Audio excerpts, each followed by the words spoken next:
va te faire sauver du temps quand que tu vas analyser des propriétés à revenus. Let's go! À la fin de la vidéo, tu vas prendre le descriptif MLS, puis tu vas juste regarder deux choses. Prix, revenu, that's it. Je vais t'expliquer pourquoi. Pour ceux qui sont nouveaux dans le monde des plex, il y a plusieurs façons de voir si une propriété à revenu est rentable ou non. Il y a plusieurs calculs à faire.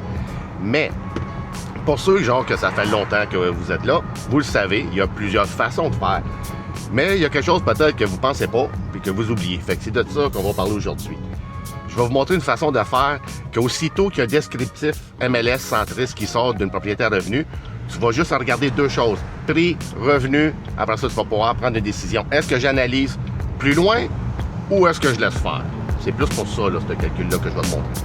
Le calcul aussi que je vais te montrer ici, c'est pas pour remplacer le calcul du MRN, MRB, le cap rate, le retour sur l'investissement. Rien de ça. Rien de ça. Le calcul que je te montre ici, c'est juste pour une pré-analyse pour voir si tu vas aller calculer les autres calculs qu'il y a à faire. C'est juste pour ça. C'est juste pour aller plus vite.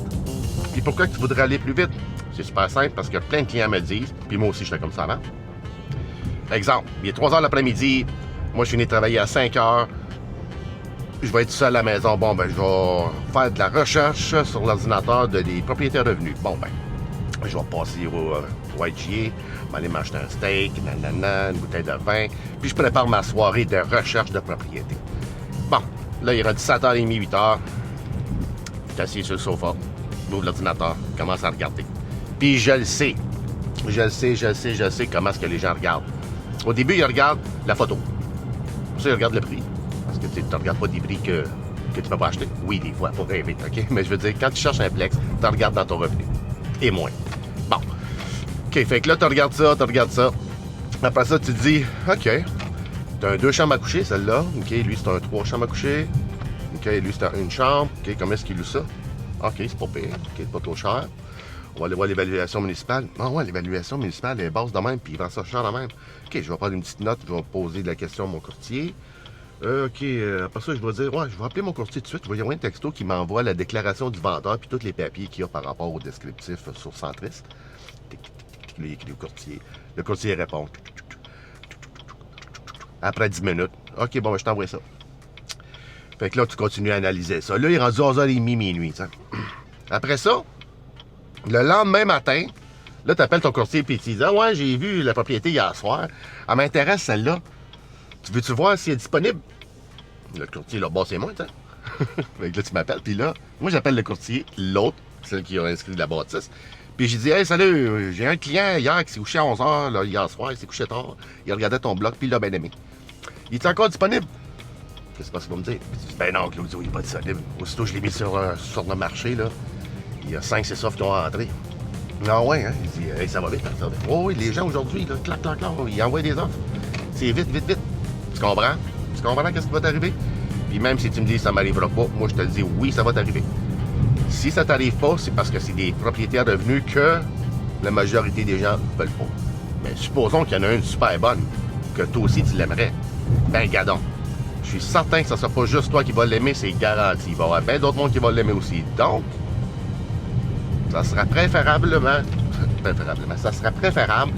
que tu te dépêches. Aussitôt que le plex il sort sur le marché, go! Attaque! C'est pour ça que la rapidité d'exécution, la rapidité de prendre un choix, la rapidité de calculer, la rapidité de contacter ton courtier hypothécaire et ton courtier immobilier, c'est hyper important. Si tu veux gagner dans cette course qu'on fait là présentement en 2025, dans l'immobilier, c'est de la course aujourd'hui. C'est plus rendu, on va faire une petite balade, m'aller faire des petites visites, puis m'en faire des offres si je trouve quelque chose de beau. Non, c'est plus ça aujourd'hui, c'est plus ça. Il faut que tu te lèves de bonne heure, genre. Faut que tu te réveilles. Donc, comment faire pour analyser une propriété à revenus sans une application, sans un site web ou sans un cruncher? Un cruncher, c'est comme une sorte de programme pour tu mets tous tes chiffres dedans, tu prends le descriptif, tu prends tous les chiffres dans le descriptif, tu le mets dans le programme, tu pèses Enter, ça te dit en bas, genre, tous les types de calculs que je te disais tout à l'heure, le MRN, MRB, le retour sur investissement, le cap rate, etc. Ça te le dit même quasiment, oui, c'est un bon plex ou non, tu sais.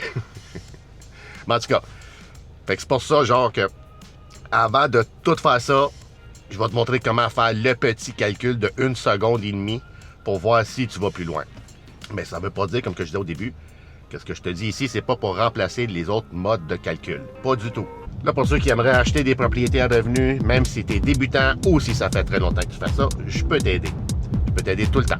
Puis si tu veux savoir comment est-ce que ta propriété à revenus vaut en date d'aujourd'hui, appelle-moi, ça va me faire plaisir d'aller jeter un coup d'œil. Je vais pouvoir te dire un prix de vente maximum que je pourrais aller chercher pour ta propriété. Et aussi, je vais pouvoir voir si ta propriété pourrait plaire à un de mes clients. Parce que j'en ai plein de clients qui cherchent des propriétés à revenus, puis il n'y en a pas sur le marché, comme tu peux voir. Fait que si ça t'intéresse, appelle-moi, je suis là pour ça. Bon, maintenant, on passe aux choses le fun. On va faire des calculs, puis on va chercher des propriétés à revenus. Bon, mais où est-ce qu'on les trouve, les propriétés à revenus? Sur centris.ca et sur remax.ca. Tous les autres sites Internet sont pas bons. Non, c'est pas vrai. C'est pas vrai, pardon. Va sur centris.ca parce que toutes les propriétés qui sont en vente avec un courtier au Québec sont là-dessus. Donc, c'est le meilleur site immobilier au Québec, centris.ca. Une fois que tu t'en vas là-dessus, tu t'en vas chercher le type de propriété que tu cherches. Moi, supposons que je cherche des triplex. Bien, je vais marquer triplex. Pas compliqué. Si tu cherches des quadruplex, appuie sur quadruplex. Là, pour le prix, supposons que ton budget, c'est 700 000.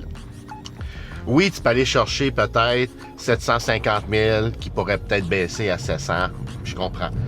Il y a des gens qui me disent « Oui, mais peut-être que je peux en trouver à 800 000 qui vont jusqu'à 700. » Oui, ça se peut. Fait que ces gens-là, ils mettent leur prix à 800 000.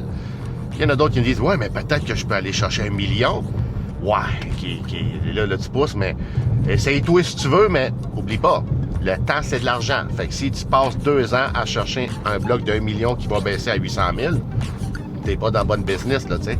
Puis là, la deuxième étape, c'est quoi? C'est de connaître tous tes chiffres. Mais tantôt, je t'ai dit que t'as pas besoin de connaître tous tes chiffres. Check bien ça. Attends une minute. Au début, comme là, oui, tu as besoin de connaître tous tes chiffres. Même si tu ne les connais pas, tu peux le faire à peu près, OK? Mais qu'est-ce que moi, je veux dire, c'est que tu as besoin au moins de savoir une idée de c'est quoi ton prix maximum, OK? Là, tu as déjà un prix, OK? Mettons, c'est 700 000. Ça, c'est ton prix. Tu en as un. Un autre numéro qu'il te faut, ça va être ton taux d'intérêt. Appelle la banque, ou si tu ne sais pas, mets 5,5 pour aujourd'hui, ça va être quand même correct. Amortissement sur ton prêt hypothécaire de 25 ans. Ça te le prend aussi parce que si tu payes en 15 ans, tes paiements sont plus chers. Donc, tu comprends? Fait que tu as besoin de ce chiffre-là pour faire le calcul. L'autre chose que tu as besoin, c'est de ton taux d'intérêt. Mais ça, tu n'as pas le choix. Tu as besoin de taux d'intérêt pour faire le calcul.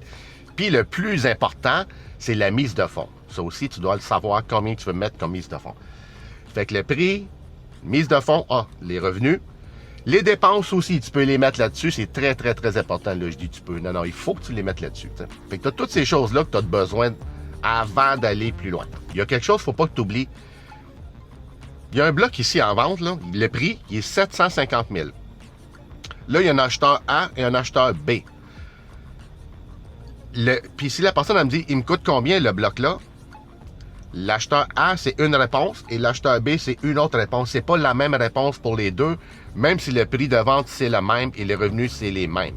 Là, tu vas dire, ben comment ça, c'est le même bloc? Pourquoi qu'il y en a un qui paye plus cher et l'autre qui paye moins cher? Super simple. Il y en a un qui n'a pas regardé son taux d'intérêt, puis qui a signé pas mal n'importe quoi. Il y en a un autre qui est allé baisser son taux d'intérêt de 1%. Calcule-les 1% sur un prêt hypothécaire de 700 000 pour un plex. Tu vas voir que c'est beaucoup d'argent. Puis aussi, il pourrait avoir que l'autre personne elle a mis une mise de fonds de 25%, tandis que toi, tu as mis 20%. Tu comprends? Fait que si quelqu'un il paye plus, ben c'est normal que la rentabilité du bloc elle va être plus grande par mois. C'est de la logique. Fait que c'est pour ça que tu peux pas dire à quelqu'un, bon, ben ce bloc-là, il va te coûter tant. Puis ça, c'est la formule pour tout le monde. Chaque personne qui l'achète, il y a une formule différente pour l'acheter. Puis, effectivement, ben, ça va être la rentabilité aussi va être différente. Puis là, supposons que tu ne sais pas comment calculer, exemple, les taxes municipales et scolaires, parce que ça, c'est comme une dépense.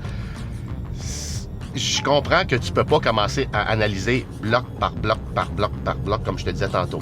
Le calcul que je vais te montrer ici, c'est super simple. Tu prends les taxes scolaires et municipales des 10 blocs que tu viens de voir qui t'intéressent, tu les additionnes ensemble et tu le divises par 10. Tu fais une moyenne de ça. T'sais. Fait qu'à chaque fois que tu vas voir un bloc avec un prix, tu vas savoir, bon, les taxes municipales sont à peu près de ça. Comme je te dis, c'est un calcul à faire avant de faire les gros calculs. Donc, c'est pas précis. Hein, c'est juste un pré-calcul.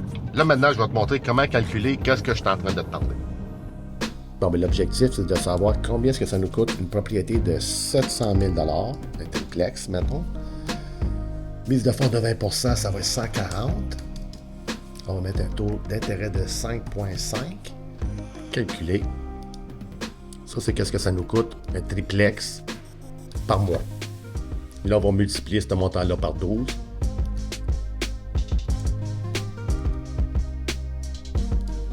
Sur ce montant-là, il faut rajouter les taxes scolaires et municipales. Donc, on doit chercher un plex qui nous rapporte au moins 48 000 par année. Là, ça va à propriété à revenus. On va aller voir à Montréal. Ça, on regarde des triplex. Il y en a combien? Il y en a 524 à vendre. On va regarder qu'est-ce qu'il y a dans notre fourchette de prix. Exemple, 650 à 700 000. Il y en a 14. On va aller du moins cher au plus cher. OK, ça c'est le prix. Et nous, qu'est-ce qu'on cherche? C'est les revenus. 25 000. Combien est-ce qu'on a de besoin? Pour 700 000, on cherche quelque chose qui nous rapporte 48 000. OK? Fait que regardez toujours ici. Next. 29 220. 40 000. 37. 20. 26. 27. 27. 40. Quoi encore le prix? 40. Il est proche. Okay. Le plus proche, c'est celle-là. 700 000 revenus annuels. Comme tu peux voir, c'est quand même assez facile d'analyser ça comme ça, tu comprends? Comme je te dis, c'est une première analyse. Fait que supposons qu'il est 11 h le matin, tu reçois le premier descriptif qui vient de sortir, mais ça va te prendre 30 secondes. Clic, clic, clic, j'appelle mon courtier. Après ça, tu peux aller voir plus loin si tu comprends, là, comme il y a plein de choses à regarder dans un descriptif. Là, t'sais. Mais ça, c'est la première analyse de base. Ça va, je te le dis, tu vas perdre beaucoup moins de temps. Pour ceux qui travaillent dans des compagnies où il y a beaucoup de manipulation, genre d'objets. Mettons, tu travailles pour Amazon, tu sais, là, tu reçois le colis, tu fais ci, tu fais ça, tu as beaucoup de manipulation à faire. Quand tu donnes ça à quelqu'un qui commence, là, il est tout croche, là. Il s'en va tout croche, l'affaire tombe, il parle les affaires, tu comprends? Mais quelqu'un qui sait où ce qui s'en va, il sait exactement quoi prendre, où mettre, où ici, comment l'emballer, tu sais, comme, il a pris des trucs. C'est la même affaire ici que je suis en train de te montrer. Quelqu'un qui sait pas tout ce qui s'en va, il ouvre le descriptif MLS, comme je te disais tantôt, il va prendre 5 minutes juste pour analyser les photos. Je te dis pas que c'est pas important les photos. Oui, c'est important les photos. Mais peut-être que tu perds ton temps là-dedans pour rien. Tu sais, tu comprends? Puis là, tu me dis comment ça? Ben regarde, supposons que les photos sont super belles, super belles. Tu regardes les revenus en bas. OK, ils marchent pas en tout. Ouais, mais moi, je peux les augmenter. Moi, je suis bon. Ouais, non. Ils ont peut-être loué à du monde de 70 ans, puis tu peux pas les augmenter, tu comprends? Fait que, regarde, le calcul que je te montre ici, je me répète, c'est juste pas clic, clic, next. C'est juste pour ça. C'est juste pour ça. La chose logique à faire, ça serait que si tu fais ce calcul-là pour les propriétés de 500 à 550, là, tu vas avoir un template. Tu fais de 550 à 600, là, tu vas avoir ton deuxième template. Après ça, tu fais 650 à 700, puis tu vois? À un moment donné, à la longue, comme moi, comme là aujourd'hui, je regarde juste le prix, revenu, je suis pas obligé de calculer. Je le sais déjà. C'est rentable ou non, avec une mise de fonds de 20 %. Moi, je calcule toujours comme ça. Si tu une mise de fonds de 10 %, oui, là, il faut que je sorte ma calculatrice. Ben, 10, c'est facile, c'est la moitié. Mais tu comprends ce que je veux dire. Plus que tu en fais, ben à la longue, tu vas toutes les spotter vite. Là. Aussitôt qu'il y en a un qui sort, tu vas demander à la personne, OK, puis ça fait combien? Clac, tu sais déjà. OK, est-ce que je peux augmenter les loyers aussi ou ça? Là, tu vois, ça va plus vite. Tu peux pas faire ça au début. Je comprends. Au début, tu commences, là, t'es comme tu comprends rien. Là. Je comprends ça.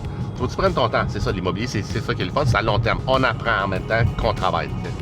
Fait que, moi, je trouve que c'est une très bonne affaire à faire. Mais comme je te dis, faut pas juste mettre tous tes œufs dans le même panier. C'est juste pour ça que je te dis ça. Fait que comme je te disais au début, si tu veux en savoir plus sur l'immobilier à revenus, juste m'appeler, puis ça va me faire plaisir de discuter avec toi. Si tu es au début, je peux t'aider à monter. Puis si tu es en haut, ben, je peux t'aider à naviguer là-dedans pour en acheter d'autres, pour en refinancer, etc. Ça dépend c'est quoi de ton objectif. Il y a du monde qui veut juste quelques plex, puis il y a des gens qui veulent beaucoup de plex. pour avoir un montant assez gros qui pourrait dire, bon, ben aujourd'hui, je peux peut-être faire du temps partiel à mon travail ou je peux même quitter mon travail.